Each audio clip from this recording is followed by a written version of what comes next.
Hi friends, அடுப்பே தேவையில்லை, no oil no boil.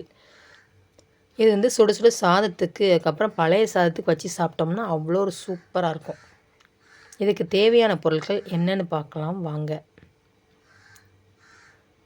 5-6 பச்சை மிளகாய் கீரி வெட்டி வச்சுருக்கேன். அதுக்கப்புறம் 5-6 பூண்டு, ஒரு பெரிய எலுமிச்சை சைஸ் புளி, அதுக்கப்புறம் தேவையான அளவு சின்ன வெங்காயம் பிடிச்சி பிடிச்சாக கட் பண்ணி வச்சுருக்கேன். கருவேப்பிலை, அதுக்கப்புறம் மல்லி இலை, 1 ஸ்பூன் சீரகம், 1 ஸ்பூன் மிளகு, தேவையான அளவு பொடி உப்பு, அதுக்கப்புறம் 4 கிளாஸ் தண்ணி நான் சேர்த்துருக்கேன்.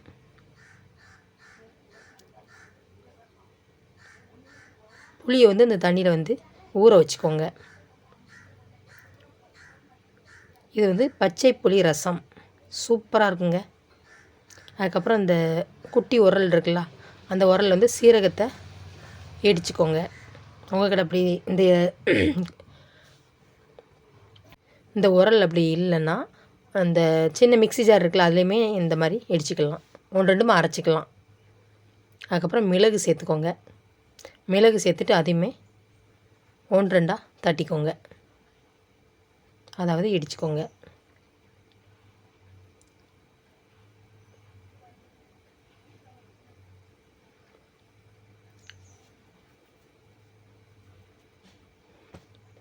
இந்த மாதிரி இடிச்சுக்கோங்க.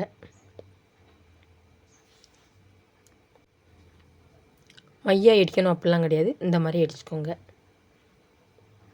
அதுக்கப்புறம் பூண்டு அதையுமே 1-2 தட்டி சேர்த்தோம்னா தான் பச்சை புளி ரசம் அவ்வளோ ஒரு டேஸ்ட்டாக இருக்கும். ரொம்பலாம் மையெல்லாம் அந்த மாதிரிலாம் தட்ட வேண்டாம், இடிக்க வேண்டாம்.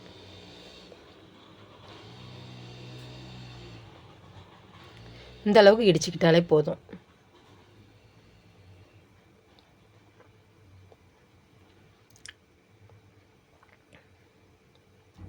புளி நல்லா ஊறினதுக்கப்புறம் நல்லா கரைச்சிக்கோங்க. எந்த அளவுக்கு நம்ம மற்ற புளி குழம்பு அந்த மாதிரிலாம் கரைப்போமோ அந்த அளவுக்கு நல்லா கரைச்சிக்கோங்க.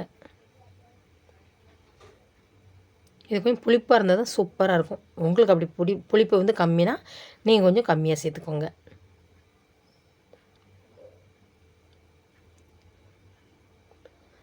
இந்த மாதிரி கரைச்சி வச்சுக்கோங்க. அதுக்கப்புறம் இடித்து வச்ச அந்த மிளகு, சீரகம், பூண்டு தட்டி வச்சோமா, அதை சேர்த்துக்கோங்க புளிக்கரைசலில்.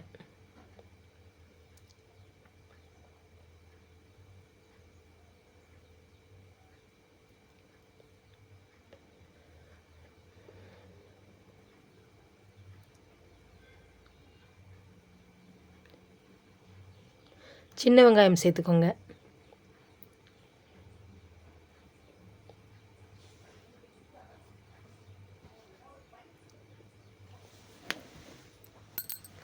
பச்சை மிளகாய் சேர்த்துக்கோங்க.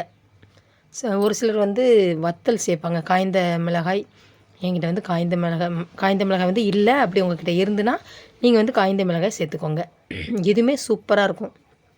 தேவையான அளவு பொடி உப்பு சேர்த்துக்கோங்க. பெருங்காயத்தூள் தேவையான அளவு சேர்த்துக்கோங்க.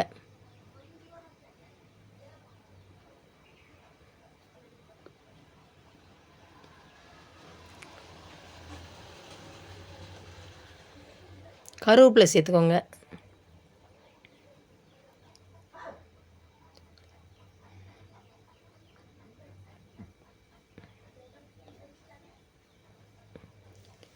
மல்லியில் சேர்த்துக்கோங்க.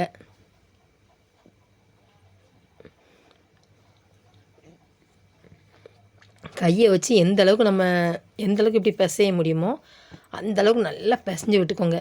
அந்த மல்லி இலை ஏற்கனவே நல்லா மணமாக இருக்கும். அதுக்கப்புறம் அந்த மிளகு, சீரகம், வெள்ளைப்பூடி எல்லாம் இடித்தது, இந்த சின்ன வெங்காயம் எல்லாத்தையுமே நல்லா மசிச்சு விட்டுக்கோங்க, அதாவது பிசைஞ்சு விட்டுக்கோங்க. அப்போ தான் சூப்பராக இருக்கும் சாப்பிடும்போது. இப்போ ஏற்கனவே சிலிண்டருக்கு ரொம்ப தட்டுப்பாடு. அந்த டைமில் நம்ம வீட்டில் குழம்பு எதுவும் சாப்பாடு மட்டும் பொங்கியிருக்குமா, அப்போ அந்த டைமில் பச்சை புளி ரசம் வச்சு சாப்பிட்டோம்னா அவ்வளோ ஒரு சூப்பராக இருக்கும். அடுப்பே பற்ற வைக்க வேண்டாம். அதுக்கப்புறம் ஆயில்லையுமே நம்ம அந்த மாதிரிலாம் சேர்க்க வேண்டாம். சூப்பராக சிம்பிளாக செஞ்சிடலாம். எங்கள் அம்மாலாம் இதை தான் அடிக்கடி வச்சு எங்களுக்கு நாங்கள் சின்ன குழந்தையா இருப்போமா, நல்ல விவரம் தெரிஞ்சு அந்த மாதிரி டைமில் ஒரு 5ஆம் கிளாஸ் 6ஆம் கிளாஸ் படிக்கும்போது எங்கள் அம்மா வந்து இந்த மாதிரி தான் எங்களுக்கு அடிக்கடி சாப்பாடு மட்டும் பொங்குவாங்க. அதுக்கப்புறம் இது தான் அடிக்கடி வச்சு வச்சு தருவாங்க. அவ்வளோ ஒரு சூப்பராக இருக்கும். இப்போ நானே வச்சுருக்கேன். எவ்வளோ சூப்பராக இருக்குப்பாங்க. பாருங்கள், சூப்பரான டேஸ்டியான பச்சை புளி ரசம் ரெடி. நீங்களும் இந்த மாதிரி கட்டாயம் செஞ்சு பாருங்கள். செஞ்சு பார்த்துட்டு கமெண்டில் எப்படி வந்ததுன்ட்டு கமெண்ட் பண்ணுங்கள். டேஸ்ட் எப்படி இருக்குன்னு பார்ப்போமா? இது வந்து பழைய சாதம் தாங்க. எங்கள் வீட்டில் சாப்பாடு வர பொங்கலை, அதனால் நாள் உள்ள சாப்பாடு இருந்தது, அதுதான் தண்ணி ஊற்றி அதை நல்லா புளிஞ்சு வச்சுருக்கேன். இந்த பச்சை புளி ரசத்தை ஊற்றி சாப்பிடும்போது அவ்வளோ ஒரு சூப்பராக இருந்தது.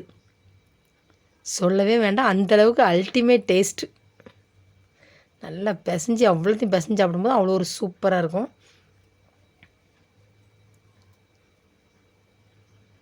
அதுவும் இந்த தண்ணியாக இருக்க அந்த பச்சை புளி ரசம் தண்ணியாக இருக்க அதை சாப்பிட்டு முடித்து அந்த லாஸ்ட் இதை குடிக்கும்போது சொல்லவே வேண்டாம், அந்தளவுக்கு இருந்தது. அந்த சின்ன வெங்காயம் அப்படி கடிக்கும்போது அந்த இது அதெல்லாம் அவ்வளோ ஒரு சூப்பராக இருக்கும். நீங்களும் கட்டாயம் செஞ்சு பாருங்கள்.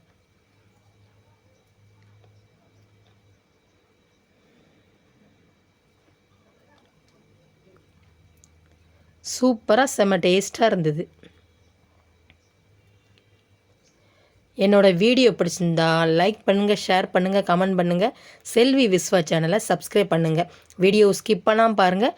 ஹைப் கட்டாயம் கொடுங்க ஃப்ரெண்ட்ஸ். தேங்க்யூ, பாய்.